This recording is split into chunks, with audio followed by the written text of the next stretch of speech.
Ola, pois eu estou aquí lendo O alquimista, de Paulo Coelho, un libro de aventuras, de viaxes, que non está nada mal nestes días que non podemos sair da casa. A través desta novela podemos viaxar a Andalucía, ao deserto do Sáhara, ás pirámides de Exipto e podemos aprender a cada personaxe. Podemos aprender das ovellas, dos cristais, do vento, porque non fai falta ter grandes cousas para poder aprender. Podemos aprender de todo, ata das cousas máis pequenas. Se vos parece, vou vos ler un fragmento deste libro que estou segura que vos vai gustar moito. Son o rei de Salem, dixera o vello. Por que un rei fala cun pastor? Preguntou o rapaz, avergoñado e admiradísimo. Por varias razóns, pero imos dicir que a máis importante é que ti fuches capaz de cumprir a túa lenda persoal.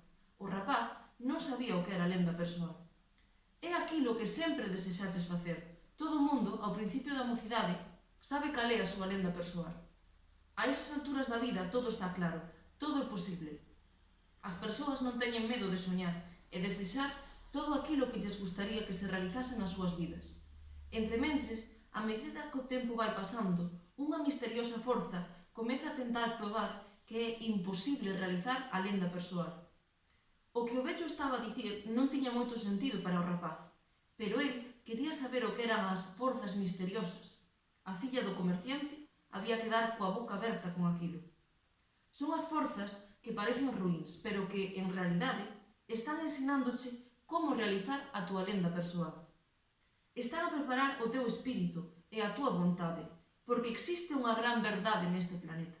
Sexas quen sexas, ou fagas o que fagas, cando queres algo con vontade é porque ese desexo naceu na alma do universo, é a túa misión na Terra. Aínda que só sexa viaxar ou casar coa filla dun comerciante de tecidos. Ou buscar un tesouro. A alma do mundo aliméntase da felicidade das persoas, ou da infelicidade, envexa, celos. Cumprir a súa lenda persoal é a única obriga dos seres humanos. Todo é unha soa cousa, e cando ti queres algunha cousa, todo o universo conspira para que se realice o teu desexo. Bueno, eu non sei se isto é verdade ou non, pero tranquiliza pensar que todo o que pasa é por algo e é polo noso ben.